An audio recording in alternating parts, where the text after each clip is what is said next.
D'Souza. Now, many of you know him. He is someone who has been a public defender of America, I like to say, someone who has come here to this country when he was still a teenager, come from India originally, and he has become a writer, a filmmaker, a public intellectual dealing with the things that our citizens need to know in order to ensure the survival of our country. And as you'll see by our discussion, that is no exaggeration. I am honored to welcome Dinesh D'Souza.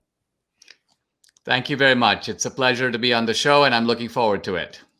You have done some incredible work, and I know a lot of our viewers are familiar with the various films that you've made. Let's do just a little quick summary of what is it, Dinesh? 5 films now that you've made? Yes, I've got probably 20 books under my belt, but 5 documentary films. The first one was about Obama. I made that in 2012. It was called Obama's America. Then I made a film called America, Hillary's America in 2016, Death of a Nation 2018, and now this year, right now, Trump Card, the new movie that is out, not in the theater, but it's out on DVD and it's out on video on demand. You can basically get it through various platforms on a pay-per-view basis. We, in our audience, many of them will remember, we talked at great length with our audience about both the book and the film, Death of America, especially during our recent midterm elections. And I just recently obtained and watched Trump Card. So I want to talk about these. But let me frame this discussion in terms of this question, Dinesh. I have, as a priest, been very vocal in support of President Donald Trump and the Republicans. And many people have asked me, but why are you as a priest being so political? We don't usually hear this from the clergy. And I point out something that our Catholic Church says in her official documents. The church says, look, the church advocates the kingdom of God. The church is not a political party, does not have primarily a political mission. However, although we are usually not advocates in the political arena, when the fundamental, and here I'm quoting exactly the Second Vatican Council, canon law, and other documents, when the fundamental rights of man or the freedom of the church and the salvation of souls are at stake, then we need to speak up even politically. And the argument I've been making is that this election, and not necessarily excluding some of our recent elections either, but this election is not any kind of a normal choice between, let's say, different ideas about how to get to the same goal or different plans about how to implement the same principles. We're talking about a choice between 2 very different goals and 2 very different sets of principles. And as I read and listen to what you have presented to the public, am I hearing very much the same message? Very much so. Let me frame it this way. When Reagan ran for the presidency in 1980, he said that he was running on 5 sort of key themes. And these 5 themes will all resonate, I think, with Christians because they dovetail with the things that we consider important. So number 1, the idea of the individual, this notion that we are created equal in the eyes of God. We're individuals. 2, the idea of the family. 3, the idea of the church and the independence of the church. 4, the idea of local communities, in other words, making decisions by and large at the decentralized level. In Catholicism, it's the principle of subsidiarity. And finally, the country, patriotism, the flag, the national anthem, and so on. Now, we realize with some consternation that the socialist left today rejects all 5. They reject the idea of the uniqueness of the individual. Now that bears upon the pro-life issue, but it also bears upon the idea that they don't like this notion of the individual rising up by your bootstraps, improving your circumstances, being the architect of your own destiny. They think all that's an illusion. 2, they don't like the family. It's too patriarchal, it's oppressive. 3, They don't like the church. They will impose differential restrictions on the church that they won't impose, for example, on a political protest. 4, they don't like local self-government. And 5, they don't like the national anthem. They don't like the flag.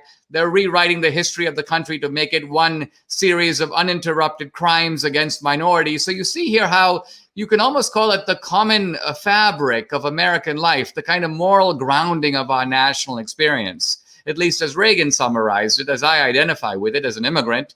This is being flatly rejected by really an alien philosophy that's failed all over the world. It's the most discredited idea since slavery. And yet, wow, here it is back in the mainstream of American politics. And that's what's on the ballot in November. You know, in Death of a Nation, you took a very historical approach looking at the Democrat Party and its origins and in where it got so many of its ideas and policies. And in Trump Card, you're really taking a look at the present and this current battle that is going on and the forces that President Trump has had to deal with over these last almost 4 years. Tell us, where does this, you outlined this wholesale rejection of fundamental principles on which we stand. Where does this reside today? You mentioned leftists and socialism. What's the relationship between that and the Democrat Party that people are going to see on the ballot? The Democratic Party is a progressive party, and progressivism is an ideology that developed in the early part. Well, it goes back to the late 19th century, but in the early 20th century, you had 3 philosophies that came to the forefront, and they were sort of cousins. So socialism, fascism, progressivism.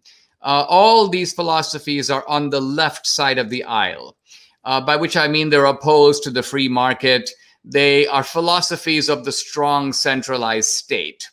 And even though the Democrats have been progressive now for almost 100 years, they've rejected explicit socialism. In that sense, Bernie Sanders is a kind of an outlier. But the Democrats have moved more in the direction of socialism than ever before. The socialist influence is greater now than at any time in the party's history. And you get the feeling that with the Joe Biden, he's sitting in a canoe, but the socialists they're in charge of the oars. They're the ones steering the boat. Biden is a kind of traveler in the canoe, but he's not directing the canoe. So socialism here, by socialism, what we're talking about is a philosophy of centralized government, but it's a great mistake to think of socialism purely in terms of economic confiscation. That it is true that Marx focused on the economic dimension of socialism, a class divide between the rich and the poor. But for today's socialists, they care more about abortion than the minimum wage. They care more about the transgender bathroom than they do about universal basic income. So there's a cultural Marxism that runs alongside the economic socialism, and both are treated extensively in the movie Trump Card. Yes, and brothers and sisters, for those of you that are just joining us, we are honored today to be joined by Dinesh D'Souza, author, filmmaker, public scholar, defender of America and our values, and he recently released, really just earlier this month, Trump Card, a film we want to urge you to watch before you cast your vote in this election. So tell us, Dinesh, a little bit more about this. Trump Card, what is the main message that it conveys? Well, the title, of course, I picked only because Trump is the dominant figure in this election. Even the people voting for Biden are kind of voting against Trump. So it reminds me of the line from Julius Caesar, he stands astride the world like a colossus, and that's Trump. He sets the terms of the debate. Now, that being said, the main theme of the movie is socialism, and how an idea that was tried in 25 countries in the last century collapsed everywhere. All the big countries, Russia, China, India, abandoned socialism. How can an idea that is the most discredited idea since slavery, how can it make a comeback and find itself now in the mainstream of American politics an appealing doctrine to a lot of young people and shaping the course of the Democratic Party. So the movie looks at how we got here, who's behind this socialism, why it's evil, and finally how we can stop it. Now, of course, this has connections, doesn't it, very much with your personal life, because you, as we mentioned earlier, are originally from India, and your wife, isn't she from Venezuela? Yes, Debbie, my wife, and I have both experienced socialism, not exactly in the same way, because India was a very poor country when it got independence in 1947. But the Indian leaders had studied in England and they picked up this Fabian socialism from the British. You can almost say socialism was the last export of colonialism. And so they introduced it to India for 40 years. It was a horrific failure. I remember growing up, my family had a ration card which said you could only buy so much rice and so much sugar and so much cooking oil. We were on a 7-year waiting list to get a phone. So socialism to me is symbolized by scarcity, by misery. India was sort of the begging bowl of the world. Now, interestingly for Debbie, when she grew up in Venezuela, in the late 60s and early 70s, Venezuela was a very prosperous country. It was a capitalist country. It had a multi-party system. And Hugo Chavez, the socialist, was not elected until the late 1990s. And he was a very patient man. He waited 7 years before starting the Socialist Party of Venezuela. But over the past 20 years, this oil-rich, successful country has been reduced to rubble by socialism. Now, India is doing better today, but that's because the Indians have moved away from socialism. So, yes, we've got a lot of experience with socialism in our family. We are not fans of it because we know what it does and we know what it'll do to America. So what are some of the signs that we're moving in that direction, or at least the Democratic Party has been infected by this? I know one of the things that struck me in the movie was, we hear these Democrat candidates talking about the gun violence and gun control and whatnot, and you brought out the point about how that was one of the first things done in Venezuela to institute this new kind of regime. Tell us the connection on that issue and some of the other issues that the Democrat Party is embracing that would tell us that we're moving in the wrong direction. Well, the leftists who are champions of socialism like to say that they are following the model of Scandinavia, and they're not following the model of Venezuela. But the truth of it is they're following the Venezuelan model, and this is very clear when you look at their actions. So, for example, they do not knock down Columbus statues in Scandinavia, but they do in Venezuela, and the left does that in America. They don't demonize the rich in Scandinavia, but they do and did in Venezuela, driving many entrepreneurs out of the country. And of course, the rhetoric of people like Bernie Sanders, Elizabeth Warren, if you take away their demonization of the rich, you would render them completely mute. That's all they say. That's all they do. Third, gun confiscation. In Venezuela, they confiscated the guns, and the moment the citizens were vulnerable, they unleashed a reign of terror against them. Here, too, there's a talk of confiscating guns.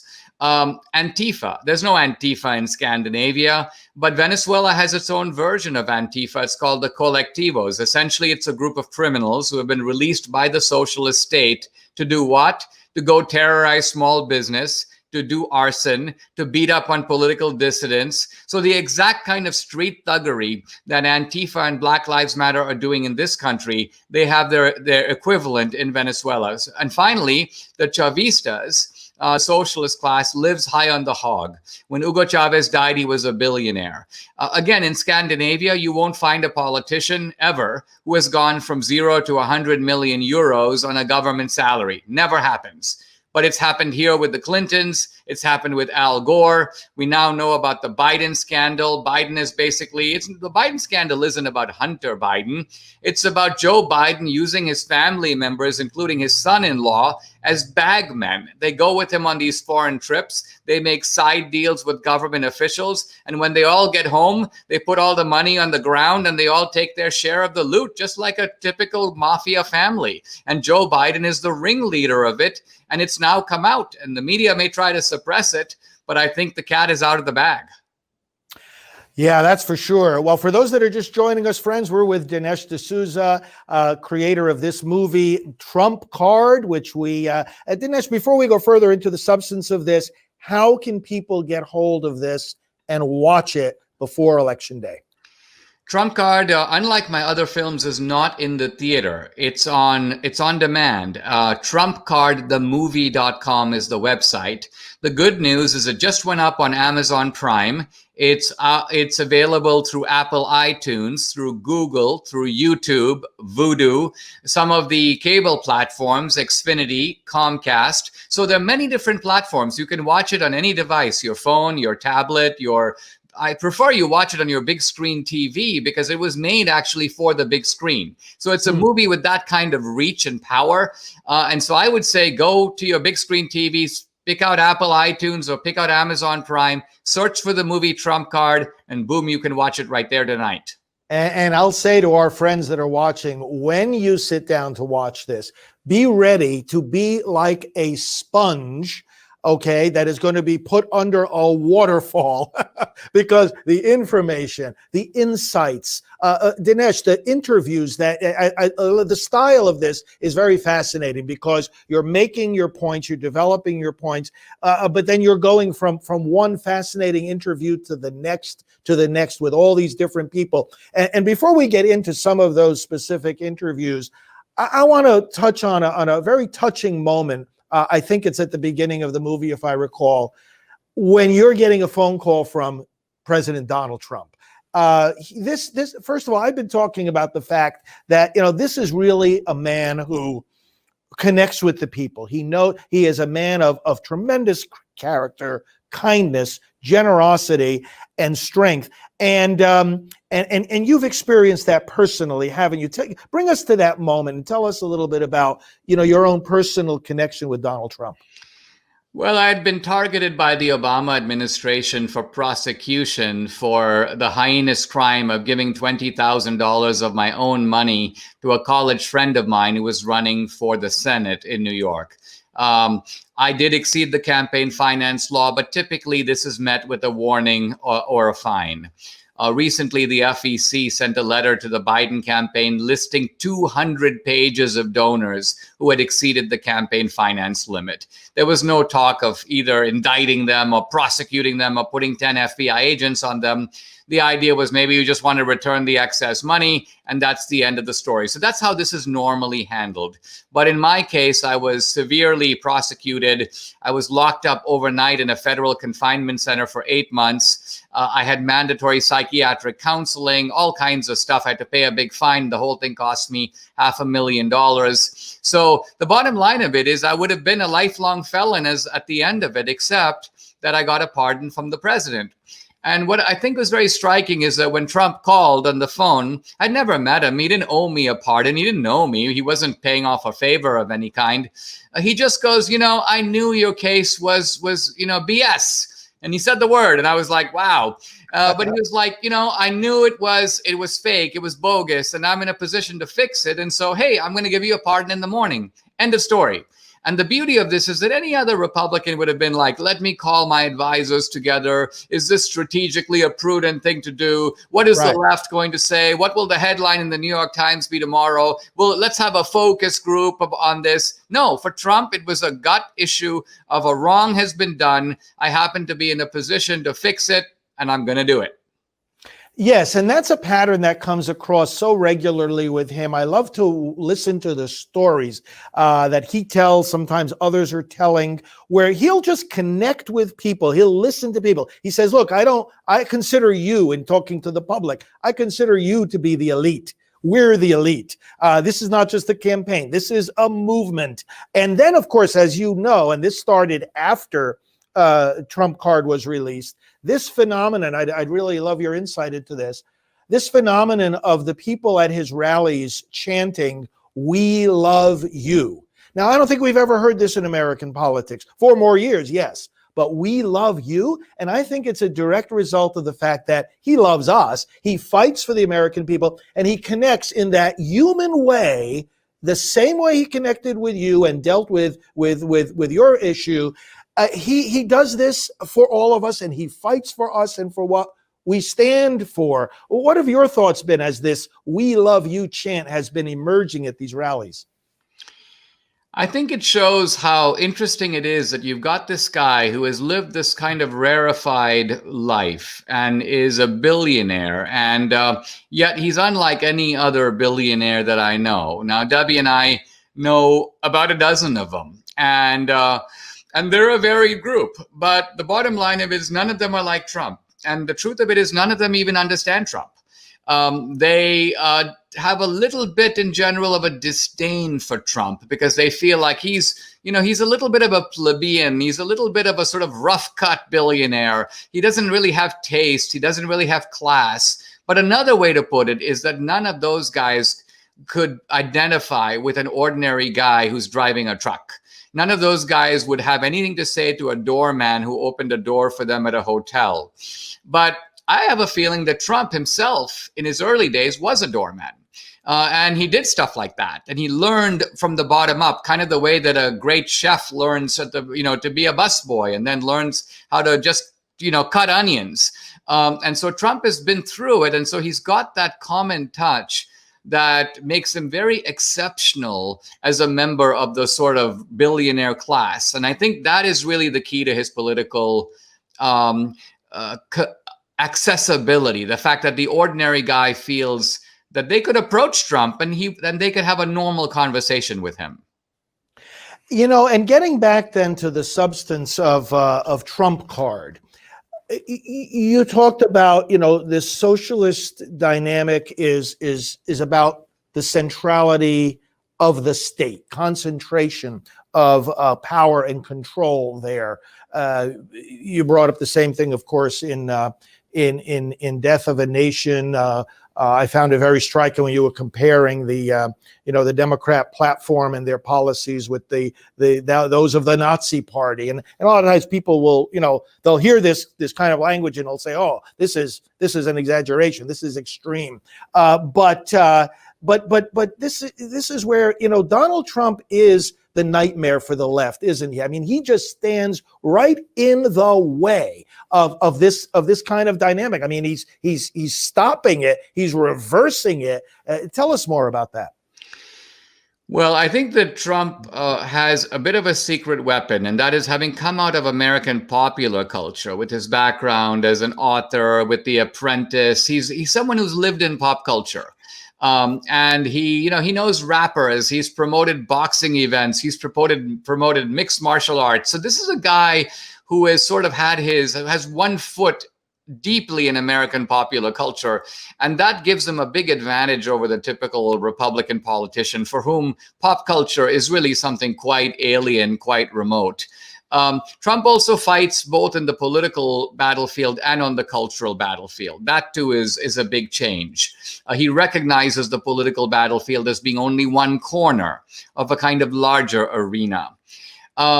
Trump has had to face the phenomenon of the deep state. And by this, I mean the police agencies of government, which have become corrupted at the top. This is something that happened under the Clintons and under Obama. Reagan never had to face this. Reagan wouldn't have to dream that the FBI was somehow conspiring to deny him re-election or to do illegal surveillance on him. So this is why I think Reagan would be a fish out of water in today's America. But Lincoln wouldn't, because the waters were even more roiled when Lincoln came to Washington.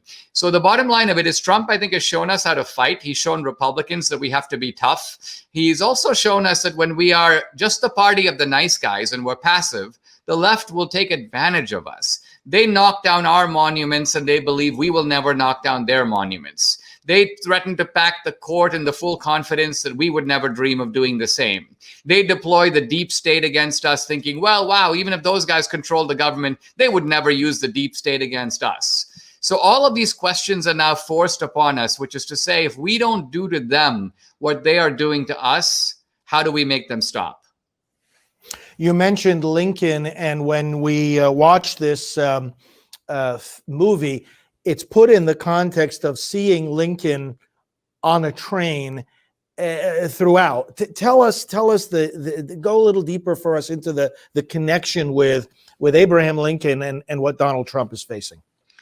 Well, let's think for a moment about Lincoln and what set off the Civil War. Because people go, well, the Civil War, was it really about slavery or was it really about something else? Well, one thing it was undeniably about is this. A Republican, really the first Republican, was elected president legitimately and got an electoral majority. And the Democrats went berserk. They refused to accept the result. They would rather break up the country than endure the prospect of a Republican presidency. Well, think of the chilling similarity between that and Trump's election in 2016. A Republican elected, close election, but no one denies a legitimate election. The Democrats to this day have not really fully come to terms with the result. And they have been deploying, as in their own words, any means necessary to try to capsize this presidency. Lincoln, in 1863, the Union Army for the first time began to deploy black soldiers. And the Confederates were so outraged that they issued an edict that any black soldier captured by the Confederacy would be shot. Not white soldiers who were normal prisoners of war. And now we showed the scene in the movie. When it came to Lincoln's attention, he signed what is called by historians the Order of Retaliation, an order of retaliation. And Lincoln basically said this: for every black Union soldier executed by the Confederacy, one Confederate captive will be shot. Now, again, why would a moderate man do something that is so extreme? And the answer is simple. Lincoln knew that if you don't do to them what they're doing to you, they won't stop. And in fact, when Lincoln issued the order, the Confederates did stop. They stopped the practice and Lincoln withdrew the executive order. So you see here, I think this is to me a metaphor for our situation, which is to say that we have to hold these guys accountable. If you don't hold the deep state accountable, it will continue its shenanigans. If an Antifa guy breaks a window and nobody arrests him, he'll break every window in the neighborhood. They interpret our passivity as a measure of their success. Mm-hmm. You know, you had some fascinating interviews in this movie. What were one or two of the ones that impressed or surprised you the most, and what do we take away from them? Well, since you watched the movie, you know that there's a certain kind of fearlessness that characterizes it. In two areas where I decided to go, where most people probably wouldn't, is one, there's an interview in which I interview a guy named Larry Sinclair talking about his allegations of sexual involvement with Barack Obama. In other words, that he was a gay prostitute, in effect, who was used by Barack Obama on more than one occasion.